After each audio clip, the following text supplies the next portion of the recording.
사랑하는 형제자매 여러분, 할렐루야. 예수님께서 부활하셨습니다. 말씀하신 대로 그분께서는 되살아나셨다. 와서 그분께서 누워 계시던 곳을 보아라. 우리 모두 이 기쁜 소식을 세상 모든 사람에게 전합시다. 예수 그리스도의 부활은 복음의 절정이며 그리스도교 신앙과 신비의 시작이자 마침입니다. 창조에서 강생, 예수님의 삶과 가르침, 십자가의 죽음에 이르는 모든 사건의 의미를 해석하는 주축이기 때문입니다. 우리를 사랑하시어 세상을 창조하신 하느님께서 사람의 몸으로 세상에 오시고 우리의 죄를 대신하여 십자가에 달려 돌아가셨습니다. 그러나 죽음 앞에서 상실하고 집착하며 분노하는 우리에게 부활하신 예수님은 말씀하십니다. 평화가 너희와 함께. 부활하신 예수 그리스도의 사랑과 평화가 여러분과 늘 함께 하시기를 기원합니다. 부활 체험은 신비 그 자체이며 과학적으로 도저히 설명할 수 없는 세계로 우리를 초대합니다. 이 체험은 우주와 인간, 선과 악, 진실과 거짓을 바라보는 지평을 변화시킵니다. 더 이상 예수님의 죽음만을 보고 세상의 일에 분노하고 절망하지 않습니다. 이제 우리의 죄와 부족함, 그 한가운데 계시며 우리 안에서 우리를 통하여 세상을 사랑하시는 예수님의 마음이 우리를 사로잡습니다. 선으로 악을 이기며 진실로 거짓을 밝게 드러내고 사랑으로 분노와 증오를 녹이고 갈등을 품 안으며 평화를 이루는 힘을 갖게 됩니다. 주님께서 주시는 부활의 신비며 선물입니다. 이제 예수님의 부활을 감사하고 축하하며 세상을 바라봅니다. 상상을 초월하는 속도로 발전한 과학기술은 물질적 풍요와 편안한 생활을 주었습니다. 그러나 15초마다 충분히 먹지 못해서 죽어가는 어린이가 있으며 전 세계 부의 소수 집중과 일자리 감소는 점점 더 심각해지고 있습니다. 청소년의 희망을 송두리 짜사가는 물질적 빈곤은 자본의 가치가 인간의 가치에 우선하는 체제와 이웃에 대한 무관심과 이기주의라는 죄의 결과들입니다. 엄마 아빠가 자녀를 죽이고 어린 나이 학생들이 끔찍한 폭행을 저지릅니다.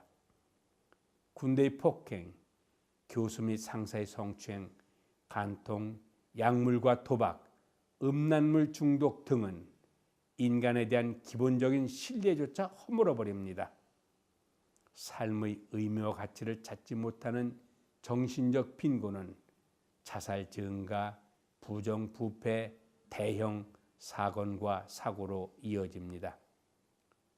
윤리가 설 자리를 잃고 더 강한 힘을 가진 승자가 되려는 목표만이 삶을 떠받치는 축이 되었습니다. 종교 이름으로 자행되는 끔찍한 테러와 살인과 폭력이 난무합니다. 물질이 정신적 가치를 대신하고 탐욕과 풍요에 밀려 신비와 초월의 자리가 사라진 곳에서 끊임없이 우리를 부르시는 사랑의 하느님을 거부하고 외로움과 허무의 늪에 빠져 허덕이는 영적 빈곤을 봅니다. 이처럼 죄로 가득 찬 빈곤 앞에 어느 누구도 자신은 빈곤하지 않으며 이웃과 나의 빈곤에 나는 죄가 없다고 말할 수 없을 것입니다. 잘못된 체제의 탓으로 돌리기에는 우리 죄가 너무나 큽니다.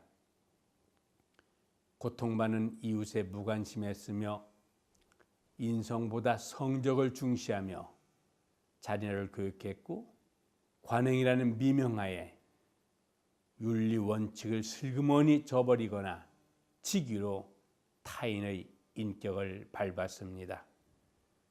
그러나 예수님의 부활은 우리의 죄를 용서하며 자비와 희망의 메시지를 품고 빈곤을 치유할 용기와 힘을 줍니다. 허무와 분노에서 해방시키는 예수님의 성령이 상처받은 마음을 어루만지고 어둠 속에 있는 형제 자매에게 희망을 전하며 내 것을 내주어 오병이어의 기적을 실천하는 용기를 주기 때문입니다. 부활하신 예수님께서는 평화가 너희와 함께 라는 말씀으로 분노와 두려움을 거두시고 창조와 강생, 죽음과 부활로 우리를 태초부터 사랑하셨음을 다시 확인시켜 줍니다. 오직 이 사랑만이 영적 빈곤에서 벗어나 윤리적 빈곤을 타파하고 근본적인 물질적 빈곤을 해결할 수 있는 원천적 힘입니다. 교회는 무관심의 바다에 떠있는 선으로 빈곤에 지쳐 표류하는 이들의 안식처입니다. 부활하신 예수님의 사랑으로 비춰진 우리는 무관심의 고리를 끊고 빈곤에 찬 세상을 향해 자신을 내어주어야 합니다. 내 아우는 어디 있느냐? 그 부르시는 주님께 응답하며 가정, 사회, 국가, 세계에서 가장 약하고 작은 지체를 우선적으로 섬겨야 합니다.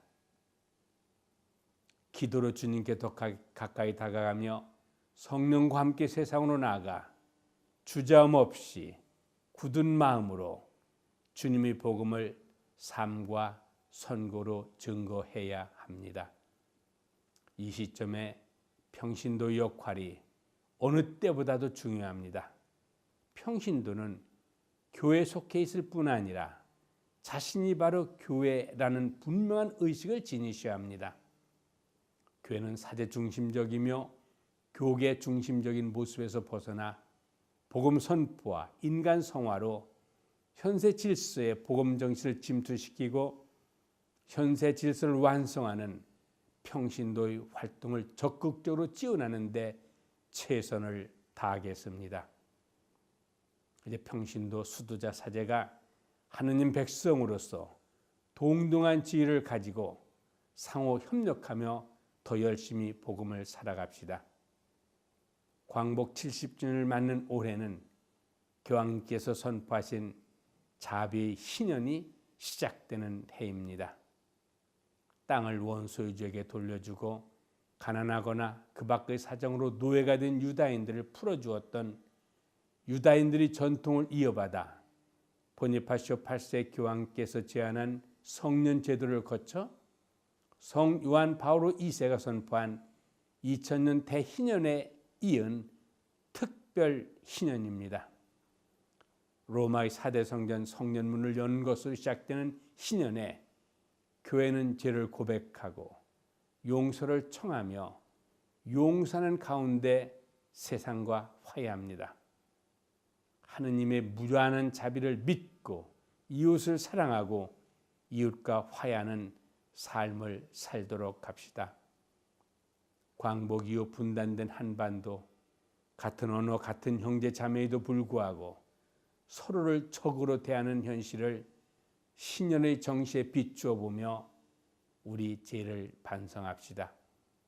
우리부터 통일과 대화를 위한 기도에 앞장섭시다. 부활하신 예수님께서 우리의 장한 순교 성인들로 하여금 온갖 유혹과 잔인한 고문의 두려움을 이기고 신앙을 증거할 힘을 주셨습니다. 신앙을 받아들이고 노비문서를 불태우며 형제 애를 실천했던 순교 성인의 자랑스러운 후손으로서 부끄럽지 않은 희년을 부활절인 오늘부터 준비합시다.